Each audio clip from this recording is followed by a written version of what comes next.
किछि दिन पर शेष होइजिवो कलिजुग संघार हेबे दुष्ट आउ पापी। भारतर ही आरंभ हेबो तृतीय विश्वयुद्ध। मालिकारे मिलिला सांघातिक भविष्यवाणी। 2032 रे आरंभ होइजिवो सत्ययुग। अच्युतानंद दासंकर रचित भविष्य मालिका पुणी थरे चर्चा रे। ध्वंस पाइजिवो पाकिस्तान। भारत को साहाय्य करिवो रूसिया देश। हाँ दर्शक बंधु, आउ किछि दिन पर शेष होइजिवो कलिजुग। संघार हेबे दुष्ट आउ पापी।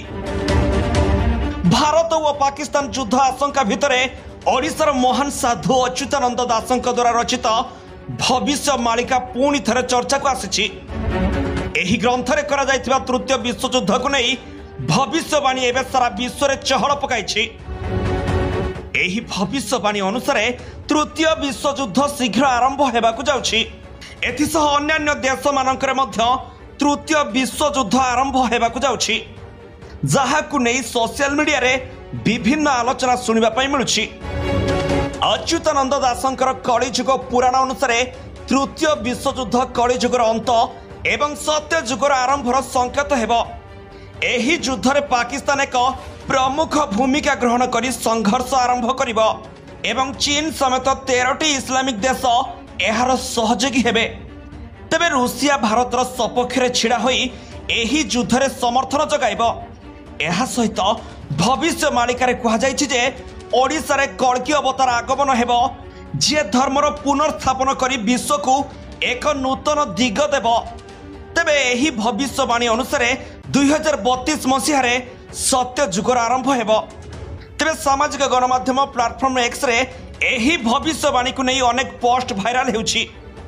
केतक यूजर्स दाबी करिसंति जे अच्युतानंदक भविष्यवाणी अनुसार भारत एही युद्ध रे धर्मर रक्षा करिबो एवं विश्व शांति एक नूतन पथ प्रस्तर करिबो।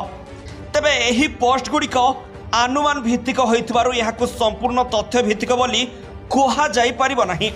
तेणु यह केवल लोकंकु भुआ बुलाइबा पई बोली केतेक दर्शक मध्य मत देउछंती।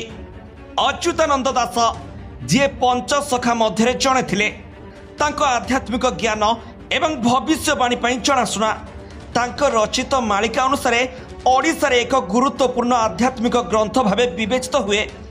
एही ग्रंथरे केवल युद्ध नुहे बरं सामाजिक और आध्यात्मिक परिवर्तन संबंधी अनेक भविष्यवाणी मध्य रहिछि, किंतु ताकू नहीं अनेक लोक एबे भाइराल हेबा पई व्यवहार करछंती। तेणु एथिरे सत्यता थिबा परि लागु नाही। Bureau report G7 Odia.